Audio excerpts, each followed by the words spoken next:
Hi, I'm Jason Mefford, and I'm here with Brad Miller. And today we're going to talk about something that I'm sure none of you ever have to deal with, but that is fear. Fear. uh, it probably wasn't as ominous as of a voice. Fear. I don't know, something like that, right? Uh, Maybe so, we'll work on it in post production. Yeah, except we don't do much editing, so that's probably not going to happen. But anyway, Mhm. fear, right? Which Mhm. I think is it's a very interesting topic. It's something that we all have to deal with, right? And one of my favorite, sayings, kind of along with that, is fear, right? FEAR, at least in the English language. You can also think of it as false expectations appearing real, right? False expectations appearing real. All right. So let's jump in and talk about it, Brad. Fear, right? We all have fear. Mhm. Why do we have fear? I guess to Yeah. begin with, because it's a normal part of being a human, and it's a necessary part for us to evolve and to grow. So why do we have Mhm. fear? How does it show up? Let's kind of get in and start Yeah. talking about it, and then we can kind of explain how to get away from it as well. Well, I think it's ironic that you use the word evolve, talking about fear, because I mean fear has a basis in evolution. Um, it was a survival mechanism to keep us safe from being eaten by a saber-toothed tiger. Yep. We started think, our brains like, hey, if we see a saber-toothed tiger, we could get eaten. So, it needed to do something to help us be safe from it, to realize, hey, saber-toothed tiger, I gotta run the other direction. And so fear really, I think, came about for that reason, because it wanted to keep us from being eaten. And eventually I think it evolved over time to things like you know, keeping a it if you left the cave, there's a possibility that you could get eaten by that tiger. And so your brain started saying, well, we need to do whatever we can to stay in that cave. And if we have another group of, our tribe with us, we need to do something to make sure that we don't get kicked out. And so now we start fearing what could happen to get us kicked out of the cave to deal with that saber-tooth tiger, and so it kind of takes one step to the other, kind of going to figure out how do we keep you from getting eaten by that tiger. And obviously nowadays we don't have to worry about saber-tooth tigers, I think, for the most part anyway. But I that haven't seen any in my neighborhood recently, so I've not either. But causation, correlation is not causation and such. Just because you don't see them there. yeah. But it's just kind of stuck with us, and evolutionary stuck with us as humans, kind of in our head, as a way that we can avoid things that our brain thinks are going to be detrimental to our life and limb.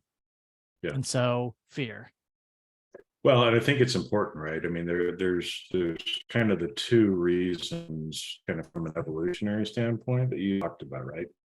The one is to keep us safe, to keep us alive, right? And so again, we don't want to get eaten by a saber-toothed tiger or a lion or a bear or whatever that thing might be that could be, a risk to us.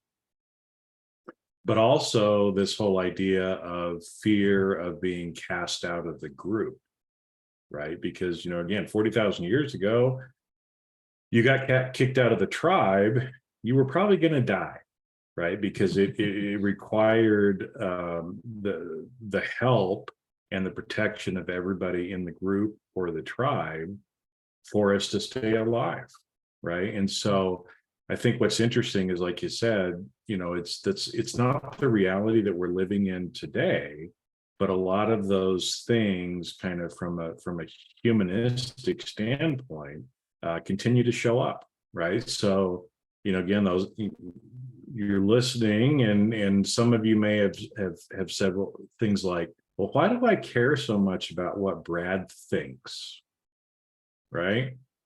I mean, why wouldn't you? I mean, but Well, of course, it's Brad, right? right, exactly. But regardless of who it is, right? How many times have you said to yourself, or you're worried about what somebody else might think, right? And you're like, well, that's kind of silly. Why do I feel that way? Well, a lot of it goes back to, again, just being human. And it's okay to have those feelings. What's not okay is to stay in those feelings, right? Because as we talked about before, fear is a lower vibration frequency. For us, spiritually speaking, that's not a good emotion or frequency to tune to, because all you're going to get is a bunch of fear if you tune to that, right? So you've got to kind of get out of that. And again, you're going to notice these things happening. You're going to notice maybe that all of a sudden you're fearful about something, right? And so how do we kind of start to get out of this, right? You notice, hey, just a minute, I'm feeling a little fearful. Why am I feeling fearful? How do people get out of that? How do they move themselves? Yeah. So this is something that I've been working on recently, because I've been kind of experiencing some fear around what is going to happen with my business, like where I want to go with it, what I need to be doing with it. And so I've found myself dealing with fear, every day, every other day, whatever things come in my mind, like, well, what happens here? Well, if I do this, what are people going to say? Or how's this going to end up? Am I going to be able to be successful with this? All these different things are going through my head. And at the end of the day, the truth comes that all my fears are based on worrying about the future, about what might happen, what could happen, all these worst case scenarios that are going on. Maybe the business doesn't work and I have no money and I have to sell my house, and you just kind of spiral from there, or nobody likes what I'm doing. Oh my gosh, we're going to be homeless and we're going to starve, and right, yeah. I mean, all these things, like what if happens, and as a lawyer, particularly, we're trained to look for worst case scenarios. Like that's part of our job, is to find out for our clients, well, what's the worst thing that could happen? Where are the risks? Where are these bad things? So we can try to address those. And so obviously that naturally carries over to the rest of my life. So now you're thinking, well, what about my business? What if this happened to that? And things, and all these worst case scenarios that happen. But it's all precipitated on the future, about things that might happen or how things could be down the road. And that's where, for me, the problem and the solution actually lies, is realizing that, hey, this is a future issue. This is a worry about something that's hasn't happened yet. And we can talk now or another time about, the fact that the future doesn't actually exist, but all we have right now is the present and the now. And so that's what I do, is I change my mind, or focus my mind on the now, figuring, how grateful I am for what I have in the present moment, that I'm alive, that I'm breathing, that I have a roof over my head at this very moment, even if I might lose it down the road when I go bankrupt. But for now, I've got the roof over my head. I've got food on the table. I've got a wonderful family, all these things, and bring myself back away from the future, away from all the what could happen and predictions and all this kind of stuff, and focus just on what I have right now. And that's the present, the gift, as it were.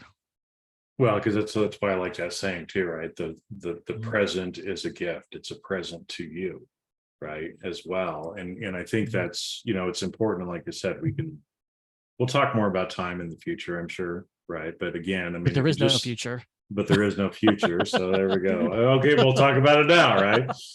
But when you think about it from a linear time perspective, right? There's the past, there's the present, there's the future. And the issue with it is, usually any time that you feel yourself in fear, just like Brad said, you're thinking about something in the future. You're scenario planning what could happen, the worst thing that could happen. And just from a manifestation standpoint, the more you focus on what might go wrong, guess what? Those things are going to happen. You're attracting them to you. Yep. You're attracting them to yourself, right? And so again, there's nothing wrong with having some of those feelings to begin with, as long as you check yourself and you say, okay, stop it, right? Because guess what?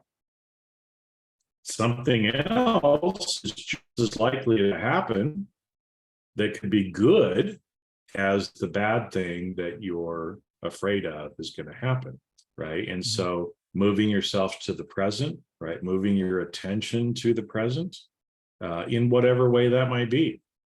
We've talked about gratitude before. For me, that's a great way to do it. I mean, it's been really hot where I live right now. And so sometimes when I'm out on my porch, it's like, man, it is hot, right?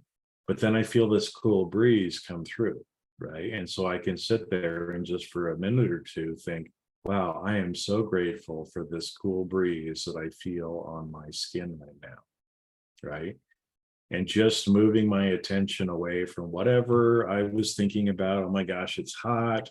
Or what happens if this doesn't work out in my business? Whatever it is, if you can move your attention for a few minutes to feeling gratitude, feeling a different emotion, that fear goes away, right? Because the reality is you can't really change what's going to happen. A lot of the stuff you have no control over. And so you just have to surrender and allow what is to happen anyway. And so you might as well feel good for a few minutes instead of worrying about something for a few minutes, right? Would it be better for you to worry about something, or would it be better for you to feel grateful about something, right? For the same 2 minutes? Well, Yeah. I And that's think gratitude is better. Oh yeah. And that's something I tell my daughter all the time when she gets upset about something and starting to worry. I'm like, worrying isn't going to do anything. Like worrying doesn't help. It doesn't make you feel good. It makes you feel bad. And it's not going to impact what actually happens. You're worrying. So what's the point of sitting there and worrying? Focus on the good stuff. Focus on what you're grateful for, what you do have. Focus on what's going on right now. And save yourself some pain there. Well, and I think what's interesting too is as I've thought about and talked about fear a lot over the years, what's I think, at least for me, is a helpful exercise sometimes is to think about what's the opposite of a particular emotion, right? And so when we think about something like fear, right, it's like, what's the opposite of fear? And what's interesting is the opposite of fear is actually love, which is ironic. It doesn't seem like that's what it would be. But, if you're feeling fear, then the things you are doing is coming from a place of fear. You are being fearful and you are doing things in a fearful way, right?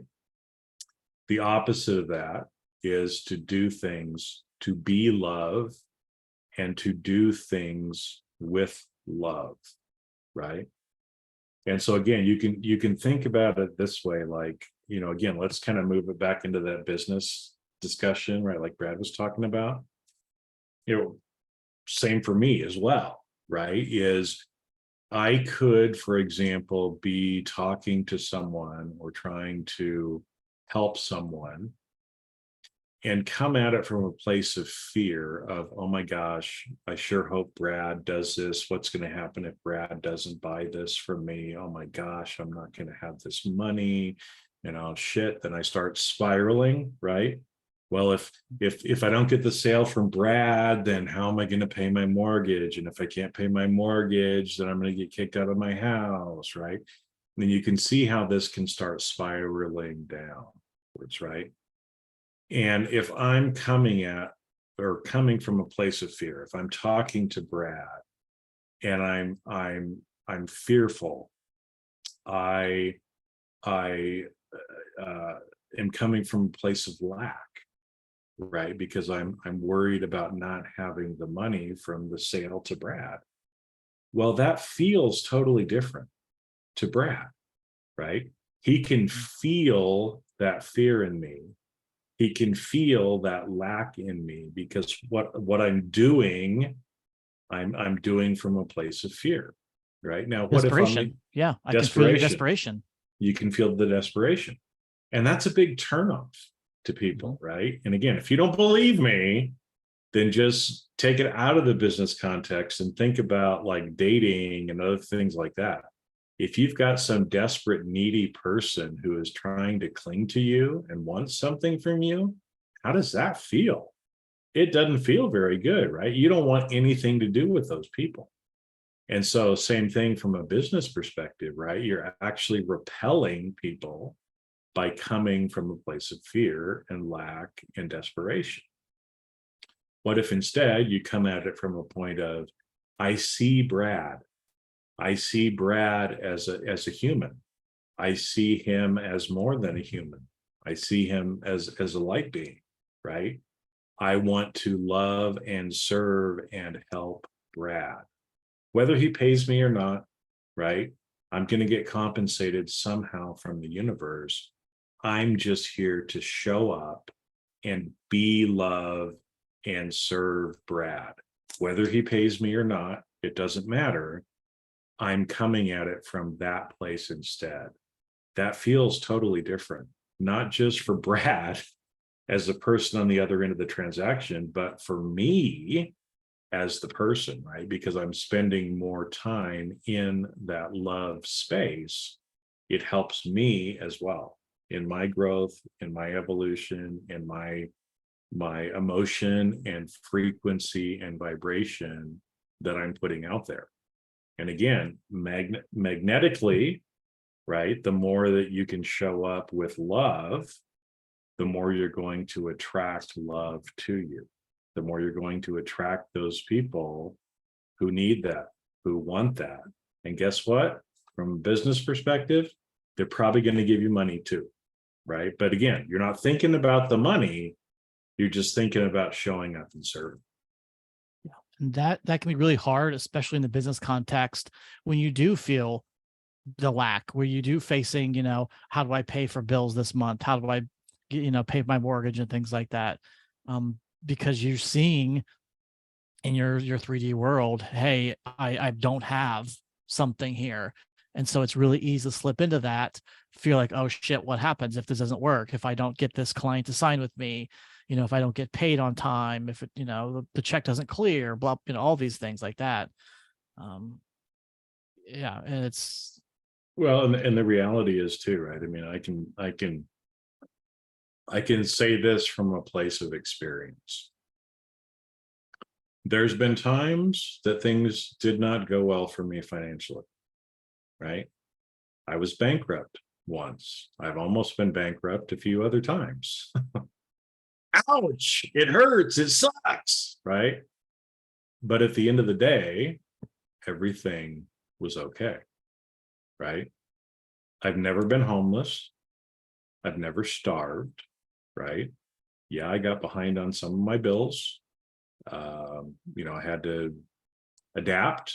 I had to, do things maybe a little different for a while. I had to do some things that maybe is not exactly what I wanted to do at the time, right? But at the end of the day, even if some of these bad things happen to you, you're still alive. You still have something to be grateful for. You're probably not going to be kicked out of your house. You're not going to be homeless. You're not going to starve. You're not going to be completely alone in this world, right?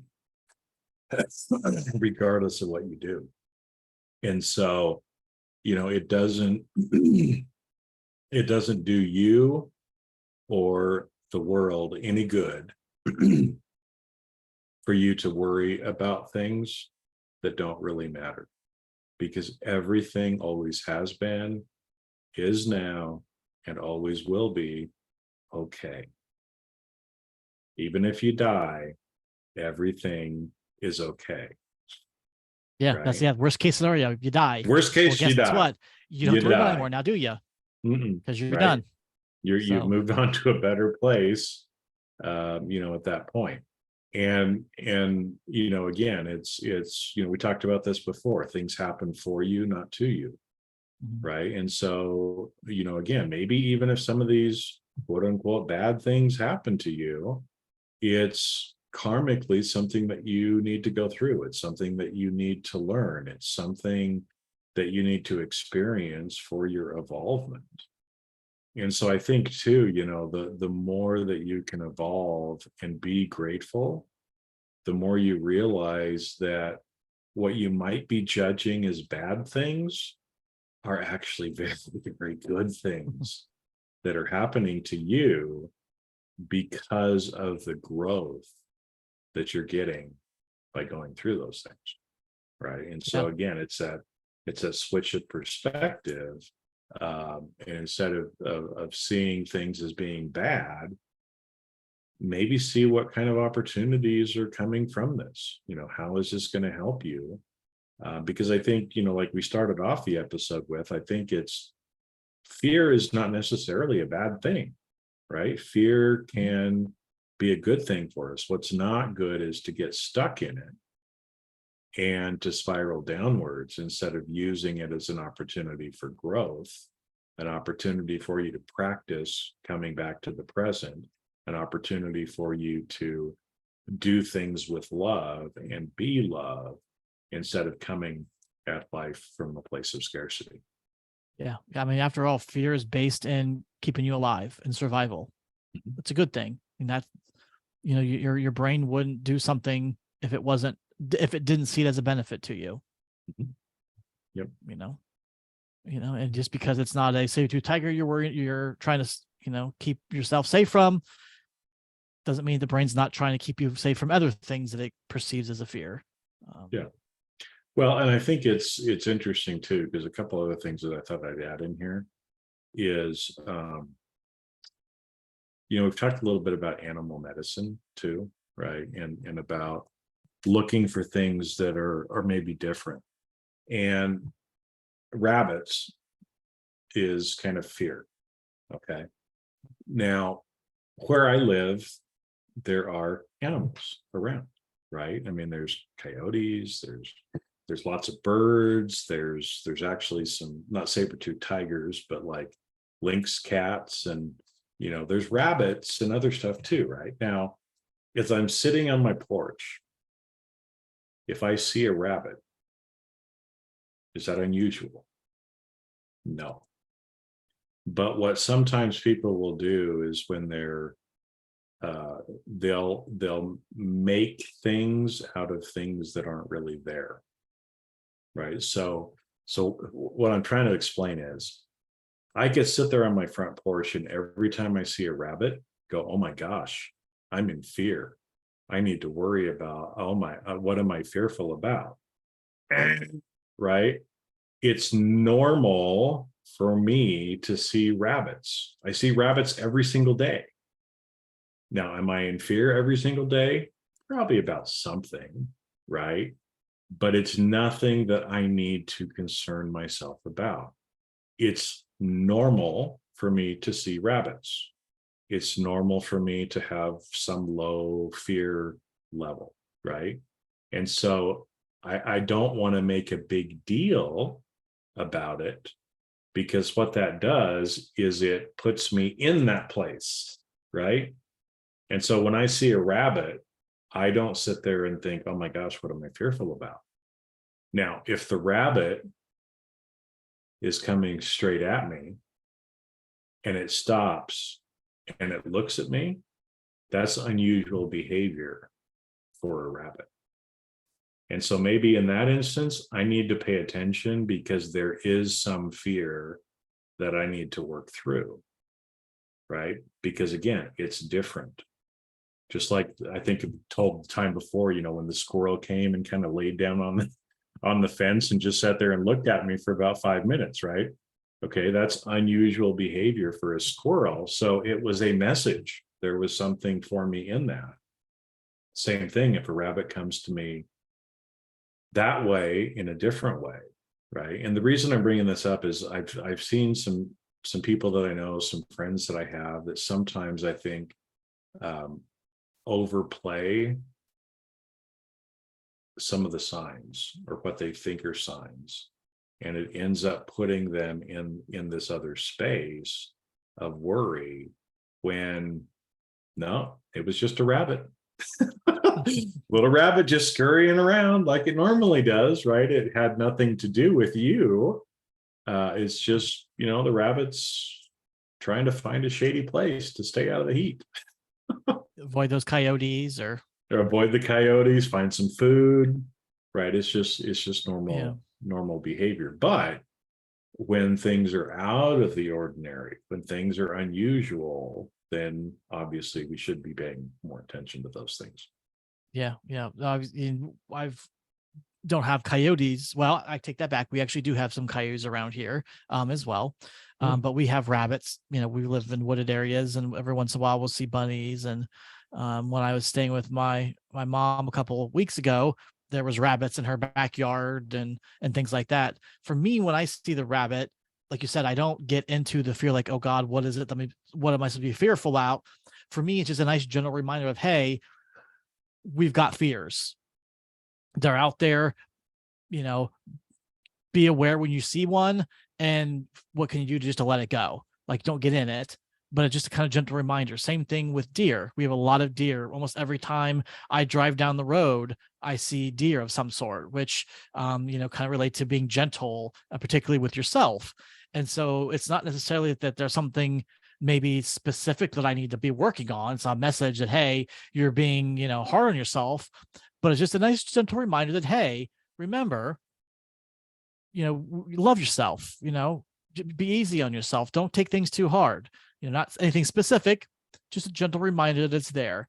But the point you made, it's a good one, making things out of, making a problem out of a molehill. There's nothing there, right?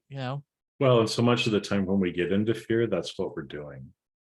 We're creating a mountain out of a molehill. That's right. Right.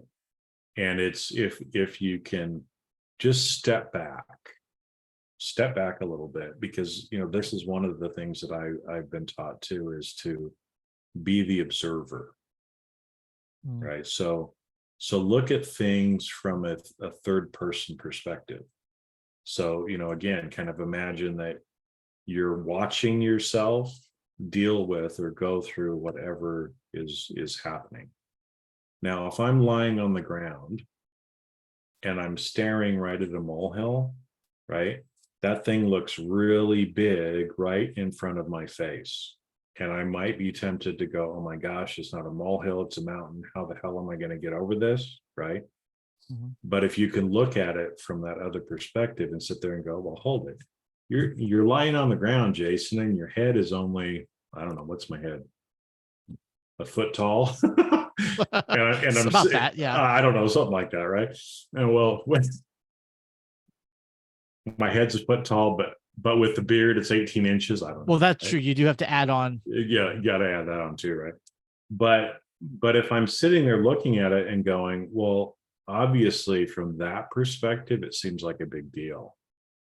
But when you back up and you look at it from an internal perspective, or you look at it from another point of view, you see that it's really not that big of a deal.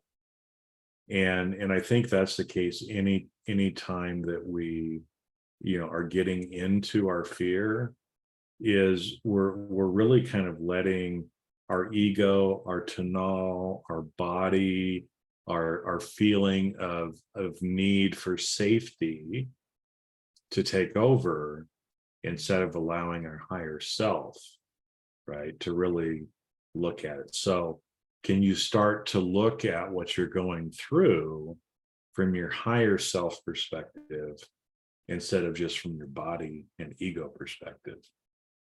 Yeah, that's a great point. Kind of just stepping back and looking at it. Like, if I was a third party, and how would I treat this? Or if I was coaching somebody through a situation like this, what would I tell them? Would I tell them to be worried about it and freak out and run around like the world's going to end? No. And I think sometimes too, when we're in it, we just can't see it, and we start to get nervous and amped up.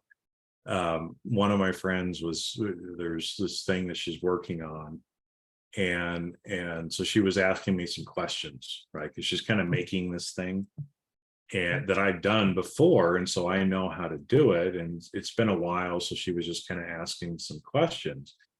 And one of the questions was, well, I only have an 8.5 by 11 sheet of paper to do this. So how am I going to make it 13 inches? And I'm like, and I could tell from her texts that she was starting to get kind of amped up, worried about this, like, oh my gosh, how am I going to do this? Right. Now, from a third party perspective, I'm like, tape a couple of pieces together. Oh, yeah. Right. And so for her, because she was in it, she was laying on the ground looking at the molehill, like, how the hell am I going to do this? But because I wasn't attached to it, I wasn't, right in front of the molehill, I could say something simple like, well, what if you just tape 2 pieces of paper together? Or 3 or 4 or whatever, right? I mean, just tape a couple of pieces together. Don't look at that limitation of 8.5 by 11 inches. If you need something 13, put a few pieces of paper together, right? It was simple for me to see that because I was looking at it from that other perspective, right? And it's something that we can do for ourselves, right? It's something we can ask other people about. I mean, that's, I think, one of the reasons for, having friends and people who are kind of understanding what's going on, because they can often offer us some perspective and some guidance that we can't see by ourselves. But it's a skill that we all can learn and start to follow, by acting like that third person and saying, okay, what am I really dealing with here, right? And so it's that same thing, all of a sudden something seems huge and luminous, and we start getting into this fear area, and we can say, okay, time out. I see it from this perspective. Now I'm going to move over here and I'm going to look at it from a different perspective. And now some of you might be going, well, how the hell do you do that? Because I said the same thing when I was first taught this practice, right? So here's what I do. I imagine myself. So right now I'm sitting in this chair, I'm facing a certain way, right? I'm sitting, one of my legs is crossed, right?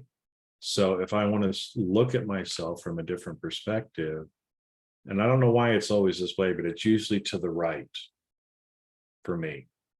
So I would assume, or I would imagine that I am just to my right and I am looking back at myself, right? So instead of seeing this perspective of looking at Brad in the camera, I'm seeing myself or imagining myself as if I was looking at myself from the side. And when I do that, right, then things usually start to look different for me. And, I don't see this bright vision or anything else necessarily, but just placing my awareness on what would I look like if I was over that way, right? And so I can kind of do like an outline of how my body would be, and I can start to kind of see it from that different perspective. All of a sudden things start changing. And the interesting thing is, even just by doing that, I'm moving my attention away from whatever I was fearful of. Yeah, because you can't be doing that and also be focusing on your fear at the same time. Right. So it's an interesting little exercise. And the more that I do it, the more it kind of pulls me out of it, and it helps me see kind of that bigger perspective. It's kind of similar, where there's kind of that saying, especially in business, like, give me the 30,000 foot view, right? Because so much of the time people get caught down and bogged down in the details.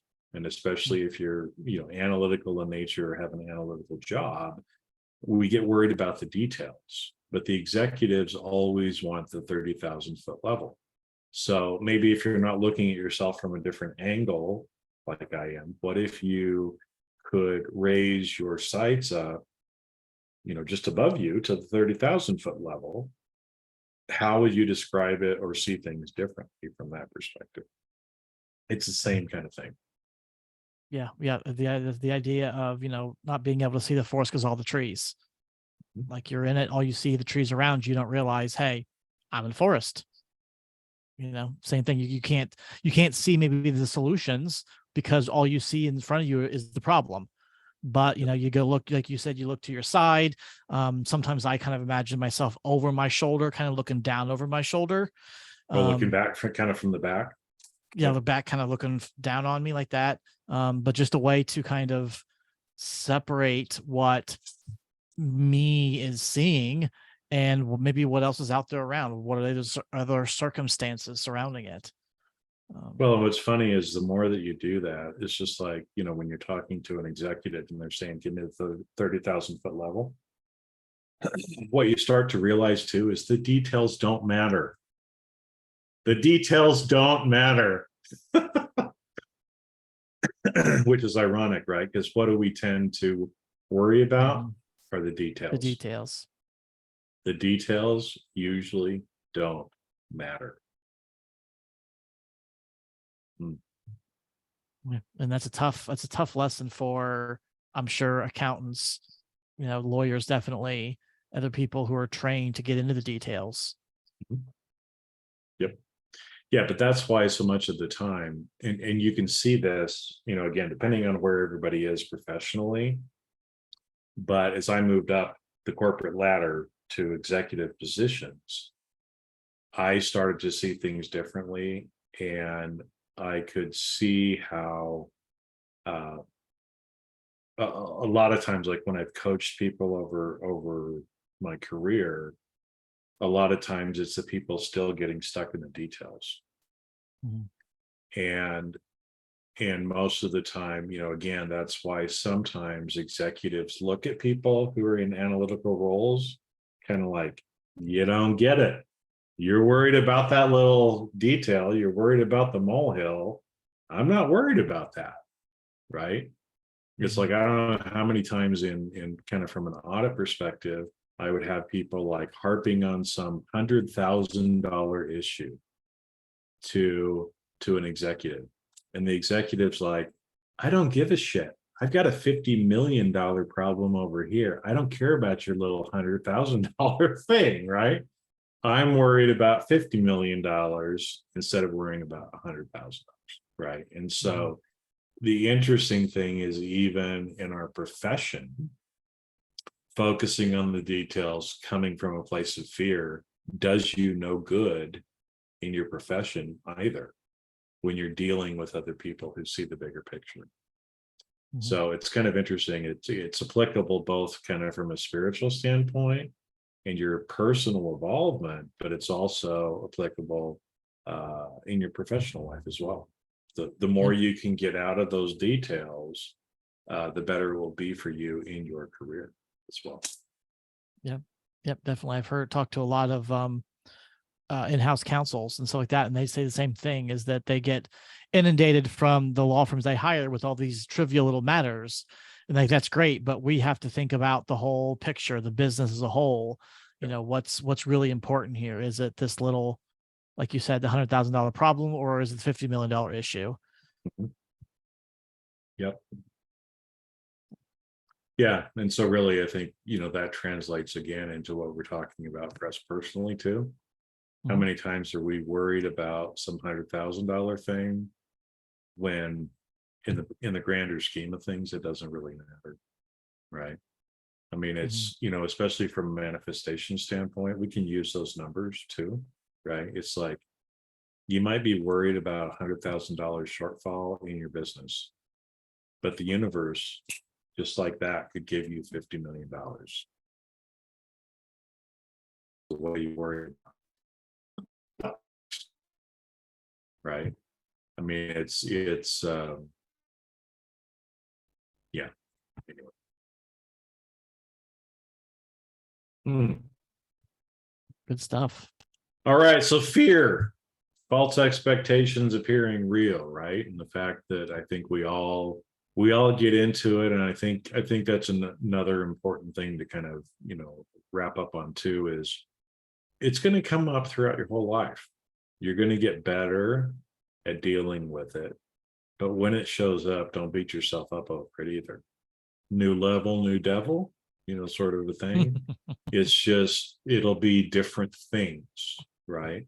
But when you become aware of it and you move your attention and you focus more on being grateful in the present moment, on doing things from a place of love, right? Those fears will go away.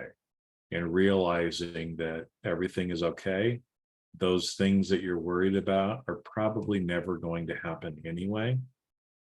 And they're more likely to happen the more you hold your attention on it, right? Right.